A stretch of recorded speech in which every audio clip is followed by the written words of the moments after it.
뉴스 큐레이션 시간입니다. 맹영균 기자와 함께합니다. 안녕하세요. 네, 안녕하세요. 예, 오늘 윤석열 대통령 국정 브리핑 및 기자회견 열렸는데 현장에 있었죠? 그렇습니다. 제가 이제 유심하게 보면서 우리 맹영균 기자가 질문을 하나 이제 했는데 결국 질문 기회는 못 받았네요. 못 받았습니다. 그래서 지금 사실 대통령실 출입하는 기자들도 교체된 기자들이 좀 있어서 이제 지금까지 기자회견을 크게 세 번 했는데. 그 다 참석한 기자가 그렇게 많진 않을 텐데 저는 3번 다 질문 기회를 얻지 못했습니다. 예. 좀 아쉬웠고요. 좀 감안해 주시기 바랍니다. 용산에서. 네. 예. 사실 좀 열심히 준비를 했었는데 그래서 좀 아쉬운 부분이 있었고 일단 오늘 뭐 국정 브리핑과 기자회견은 뭐 130분 정도 진행이 됐습니다. 당초 90분에서 100분 정도 예상을 했는데 그보다 좀 길게 진행이 된 거고요. 42분 정도 이제 국정 브리핑을 했고 이어서 기자회견은 뭐 83분 정도 이어졌습니다. 총 19개 질문이 있었는데 질문 기회를 얻은 좀 매체들을 보면 이 매체별 안배는 좀 한 것 같아요. 뭐 예를 들어서 방송사나 뭐 외신이나 뭐 이런 경제지나 이런 매체별 좀 안배는 한 것 같은데 어떤 성향이나 이런 부분은 딱히 좀 고려를 하진 않은 것 같아요. 왜냐하면 좀 비교적 이제 진보 성향 매체로 좀 분류되는 곳은 경향신문이 유일하게 질문 기회를 얻었습니다. 경향신문, 뭐 한겨레, MBC, 뭐 프레시아, 뭐 오마이뉴스 뭐 등등등 있을 텐데 경향신문만 질문 기회가 있었다. 이렇게 말씀하셨고요. 자, 주요 내용 살펴보겠습니다. 국정 브리핑에서는 분야별로 그동안의 성과를 길게 나열을 했어요. 연금, 의료, 교육, 노동 4대 개혁 그리고 저출생 대응 정책도 설명을 했고요. 너무 사실 많은 거를 좀 집어넣으려고 해서 맞습니다. 오히려 한 가지에 좀 주목이 안 된다 이런 조금 분석도 있었는데 눈에 띄는 부분은 어떤 게 있었을까요? 일단은 저는 뭐 거기서 계속해서 얘기를 들어왔으니 아무래도 이제 연금 개혁 부분에서 좀 어떤 얘기가 나올까 이걸 좀 주목해서 들은 측면도 있는데 말씀하신 것처럼 이게 42분이나 되는 그 방대한 브리핑이기 때문에 앞부분에서는 어떤 성과 위주로 이야기를 했잖아요. 그러니까 좀 주목도가 떨어지는 그런 부분이 분명히 좀 저도 느껴졌습니다. 그다음에 이제 연금 개혁에 대해서는 어떤 구상을 좀 살짝 들여다볼 수 있는 부분이 있었고요. 단순히 어떤 기금의 어떤 소진 기간을 몇 년 늦추는 수준으로는 안 된다. 이런 의지는 충분히 엿볼 수가 있었습니다. 또 국가가 지급한다라는 내용을 좀 명문화해야 된다. 이런 부분 좀 눈에 띄었고요. 또 쉽게 말해서 이제 뭐 젊은이들이 의심할 수 있으니 이건 국가가 어찌 됐든 책임지는 거야. 그래서 개혁에 따라와도 된다. 뭐 이런 메시지를 주기 위한 걸로 좀 보이고요. 그리고 이제 청년과 중장년층에 대해서 보험료 인상 속도를 좀 차등화한다 이 내용도 눈에 띄었습니다. 이건 이제 구체적인 내용은 조만간 정부에서 좀 발표할 예정이니까요. 그 부분을 좀 더 보면 되겠습니다. 예, 이어서 의료 개혁 지금 정치권의 이제 최대 이제 화두가 됐는데 의대 증원 문제 거기에 의한 의정 갈등 그리고 이제 의료진 뭐 붕괴 뭐 이런 얘기까지 좀 막 나오고 있는데 자 일단은 대통령 발언이 있는데 이거 들어보고 저희가 얘기 나눠보도록 하겠습니다.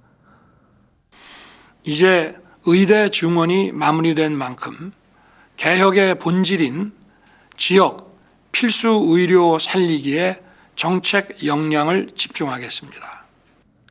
의대 증원이 마무리됐다. 이게 좀 눈에 띄네요. 그러니까 바로 이제 어제 그제 나왔던 2026학년도는 유예하자 이런 제안들을 다시 한번 이제 확실하게 거부한 것이라고 봐야 될 것 같아요. 이건 논의할 필요가 없다. 이제 진짜 개혁에 돌입하는 거다. 이런 뭐 선언을 했다라는 뭐 해석도 들리고요. 그리고 이 얘기가 또 질의응답에서 또 나왔어요. 그러니까 의료 대란이라고 불릴 만큼 현장은 좀 한계가 아닌가. 그런데 정부는 왜 괜찮다고 하는 건가? 메시지에 좀 차이가 있는 이유가 궁금하다 이런 질문이었는데 여기서는 현장에 한번 가보는 게 제일 좋을 것 같다라고 했거든요. 그 말은 지금 의료 대란 우리 정부는 인정할 수 없어. 대란이란 표현. 현장은 그렇지 않아 이런 메시지로 좀 읽히고요. 근데 문제는 이제 정부는 괜찮다고 하지만 국민들은 이 말을 믿지 못하겠다라는 거거든요. 그래서 이 부분을 좀 해소할 메시지가 나왔어야 하는데 뭐 이제 개혁에 물론 고통이 따를 수 있지만 그 고통이 좀 생명과 직결된 거라면 결국은 이 의료개혁이라는 거는 사람의 생명을 살리기 위해서 하는 건데 그 과정에서 누군가 희생돼야 한다면 그거를 누가 동의할 수가 있나? 이런 의문을 풀기에는 좀 부족했다라고 좀 평가가 됩니다. 예, 뭐 지금 방금 속보로도 나온 게 아주대병원이 이제 수요일 날 응급실 진료 안 하겠다 뭐 이렇게 나와서 속속 지금 응급실이 좀 어려움을 겪고 있는 데가 나오고 있는데 이게 좀 현장에 가보지 않았느냐 또 물어보는 것이 예전에 그 대파가 합리적이다 이렇게 얘기했던 거를 좀 상기시킨다 이런 또 비판도 나오더라고요. 여러모로. 근데 사실 제가 뭐 대통령실 관계자에게 그런 얘기 들은 적은 있어요. 지금 언론이 뭐 너무 빅5 병원에만 좀 집중을 하다 보니 좀 하급 병원에 가면은 거기는 그 빅5 병원만큼 심각하진 않다 이런 얘기를 하기도 했거든요. 그러니까 그런 인식이 이제 대통령에게 고스란히 좀 옮겨졌다 이렇게 볼 수 있는 거죠. 알겠습니다.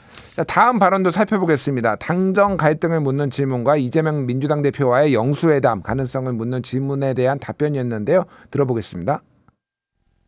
다양한 채널을 통해서 원활하게 소통하고 있고 다양한 뭐 청문회들을 바라보고 있으면은 좀 제가 이때까지 바라보던 이런 국회하고 너무 달라서 저도 좀 한번 깊이 생각을 해보겠습니다.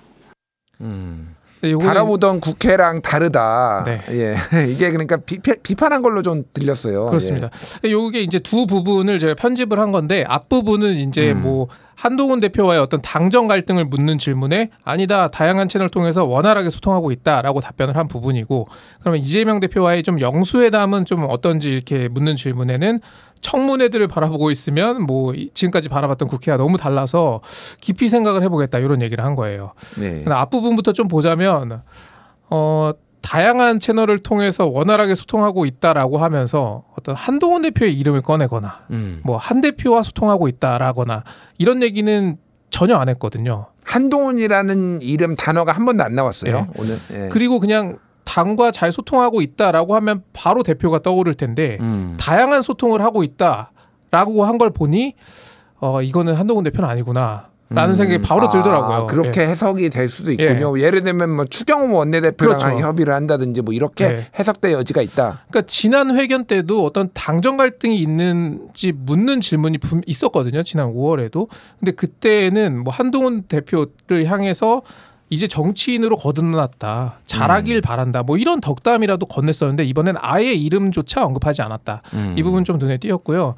그러니까 당대표는 뭐 한동훈 대표지만 두루 소통해 이 말로 들리거든요. 그래서 저는 뭐 괄호 열고 뭐 특히 추경호 원내대표라는 건가 이런 생각도 좀 했었는데 뭐 이런 느낌이 좀 들었고요. 그래서 이제 뭐 한동훈 대표가 의대 증원 유예안을 냈고 김경수 전 지사 복권에도 반대했었는데 이런 것들이 오히려 용산이 움직일 수 있는 공간을 더 없앴다 이런 얘기도 나와요. 그러니까 뭐 한 대표 측에서 이런 얘기를 먼저 꺼내는 바람에 어떤 의대 증원과 관련해서 유예는 이제 협상 카드가 될 수 없다라는 얘기인 거죠.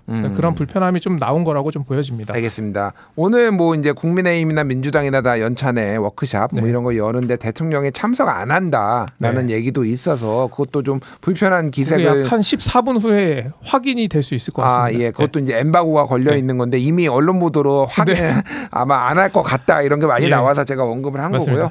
자, 야당에 대해서도 좀 불편한 기색이 느껴졌어요. 맞습니다. 그러니까 야당에서 추진하는 청문회들을 봤다 이런 얘기를 또 했거든요. 그러니까 좀 청문회 이런 거 왜 하는지 모르겠다. 너무 별로다. 이런 메시지로 저는 해석이 좀 됐고요. 또 국회가 정상적인 기능을 해야 된다. 이 말은 청문회는 국회의 정상적인 기능이 아니다라고 또 생각할 수 있는 측면이 있는 거예요. 그래서 오늘 그런데 오늘 이 국정브리핑 사실 이 국정브리핑을 준비한 메인 의제는 사실 연금개혁, 의료개혁 등 개혁 과제들이 메인 주제였거든요. 그렇다면 이거는 국회의 어떤 의석 다수를 차지한 야당의 도움 없이는 할 수 없는 것들이잖아요. 뭐 오늘 뭐 브리핑을 하는 과정에서도 뭐 인구전략기획부 같은 경우에 야당 협조를 뭐 기대한다 이런 얘기를 직접 하기도 했는데 그렇다면은 이런 영수회담은 대통령이 더 필요로 하는 상황이라고도 볼 수 있거든요. 근데 이 개혁을 꼭 해야겠다. 이게 진정성이 있고 진짜 의지가 있다면 이런 절체절명의 위기 상황에서 야당 대표를 만나지 못할 이유가 뭔가 이건 잘 모르겠다라는 얘기가 나오는 거고요. 그래서 오늘 나온 메시지만으로 봐서는 지금 당장 야당을 만날 이유가 없다. 뭐 이렇게 좀 보여집니다. 알겠습니다. 뭐 10번이고 만날 수 있다라고 했지만 사실은 성과가 있을지 의문이다로 좀 더 초점이 맞춰지는 걸로 이제 해석이 되더라고요. 자, 김건희 여사 명품 가방 수사 관련한 질문도 있었는데 무혐의에 대한 견해를 물었고 제2부속실과 특별감찰관까지 질문이 있었습니다. 그런데 논란이 됐던 방문조사에 대한 답변이 나왔는데요. 들어보겠습니다. 저도 검사 시절에 전직 대통령 부인, 전직 영부인에 대해서 멀리 자택까지 직접 찾아가서 조사를 한 일이 있습니다. 그러니까 방문 조사 문제 없었다 이 말인 거죠. 다만 이 무혐의가 나온 그 부분에 대해서는 어떤 입장도 밝히지 않았습니다. 이 주제는 좀 뭐 다수의 기자들이 좀 질문을 준비했을 거예요. 그래서 좀 아쉬웠던 부분은 이 질문에서 좀 법리적으로 김건희 여사의 무혐의가 나오더라도 여사의 직접 사과를 요구하는 목소리가 있다. 그런 부분에 대해서는 어떻게 생각하시느냐. 이런 견해를 좀 물어봤으면 어땠을까라는 좀 아쉬움도 좀 들었고요. 예. 그리고 이제 제2부속실에 대해서는 장소가 없다라는 진짜 정말 예상하지 못한 답변이 나왔어요. 그러니까 집무 공간이나 어떤 참모들의 사무 공간은 기자들에게 개방되지는 않기 때문에 직접 확인은 할 수 없습니다만 이 부속실 직원이 그렇게 많지 않을 텐데 참 의외의 답변이다라는 좀 그런 반응들이 많았습니다. 일단 뭐 방문조사, 그러니까 영부인 방문조사 같은 경우에는 그러니까 어떤 사례를 지칭하는 건지 조금 논란이 있더라고요. 그래서 그리고 다른 영부인, 전 영부인이든 영부인 같은 경우에는 다 이제 대부분 참고인이었지 피의자가 아니기 때문에 피의자 신분이었던 김건희 여사와는 케이스가 다르다 이런 뭐 지적도 있었고 제2부속실 같은 경우에는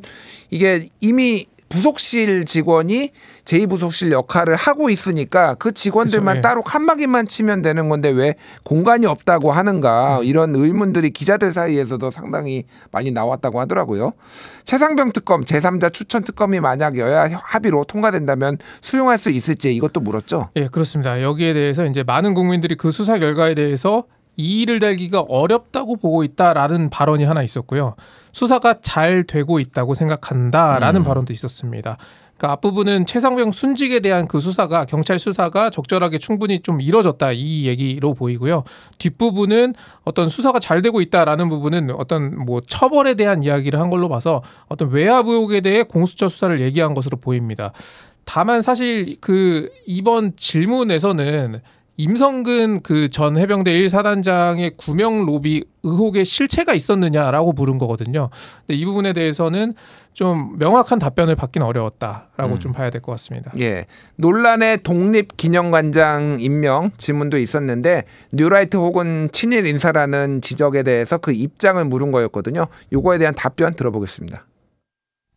뭐 재산 문제라든지 뭐 이제 이런 다른 비위가 없는지 뭐 이런 거에 대해서 이제 검증을 해서 별 문제가 없다고 하면 이제 임명을 해왔기 때문에. 네, 이 얘기는 그러니까 독립기념관장의 경우 이제 보훈부 소관이잖아요. 그래서 국가보훈부에서 후보군을 검토한 뒤에 뭐 1위부터 3위까지 이렇게 후보군을 대통령실을 보내면 보통 그런 경우에 본인은 1번 후보를 임명했다라는 취지의 답변을 한 겁니다. 예. 그러면서 이 사람이 이 자리에 적합한지 그거보다는 어떤 비위가 있는지 뭐 재산 문제가 있는지 이런 부분 위주로 검증을 한다라는 거예요. 그러면은 이제 뭐 좋게 해석하면 보훈부에 전문성이 있는 보훈부에 어떤 자율성을 주고 좀 책임을 주고 이런 뭐 권한을 준다라고 이렇게 해석할 수 있는 부분이 있는데 반면 이렇게 이런 그 직무에 적합한지에 대한 면밀한 검증을 대통령실에서 한 번 더 거치지 않았기 때문에 독립기념관장에 어울리지 않는 인물이 왔다. 이런 지적이 나오는 건 아닌가. 예. 이런 생각도 좀 같이 해볼 수 있게 됐었고요. 그러니까 대통령이 인사 추천하면은 그냥 결재만 하는 자리인가. 그러니까 그런 논란들이 있는 거잖아요. 그러니까. 왜냐하면 이 대통령실에도 그 수석 비서관들 중에 분명히 광복회라든지 어떤 뭐 그런 독립기념 단체들 아니면 보훈부라든지 이런 걸 담당하는 그 소관 비서관이 분명히 있을 거거든요. 예. 그래서 그 부분은 잘 이해가 되지 않는 부분이었고요. 뭐 뉴라이트에 대한 질문도 있었는데 여기에 대해서는 그런 거 모른다. 뭐 국가에 대한 충성심과 직책을 맡을 수 있는 역량 이 두 가지를 보고 인사하고 있다 이런 답변을 내놨습니다. 그리고 뭐 경제 분야 질문도 있었고 이 부분은 이따가 이제 이현주 의원 인터뷰에서 더 짚어보면 좋을 것 같고요. 오늘 뭐 기자회견 뭐 총평을 하자면 그 국민들이 아쉬운 부분이 분명히 좀 있었을 거예요. 그럼에도 제가 이제 현장에서 긍정적으로 본 부분은 이게 기자회견이 시간이 점점 늘어나고 있다는 점. 예. 첫 번째는 질문하는 시간이 한 40분 정도밖에 안 됐었거든요. 그리고 이 국정브리핑 같은 경우에는 분기별로 하겠다고 했으니 올해 한 번 더 이와 비슷한 소통의 시간이 좀 마련될 가능성이 높다라는 점은 또 긍정적으로 보이고요. 그리고 실제로 대통령실 홍보수석실 관계자랑 오늘 좀 얘기를 해보면 2주년 기자회견 때보다 비슷한 행사인데 준비 노력은 좀 덜 들었다. 두 번째에서 그런 것 같다. 예. 뭐 이런 얘기를 한 걸로 봐서는 앞으로도 더 자주 할 것 같다. 그런 부분이 좀 느껴지긴 합니다. 예, 뭐 노무현 대통령이 한 150번 정도 기자회견 했는데 네. 그와 비슷하게 하시기를 한번 기대해 보겠습니다. 뉴스 큐레이션 여기까지 하겠습니다. 맹영균 기자 잘 들었습니다. 네, 고맙습니다.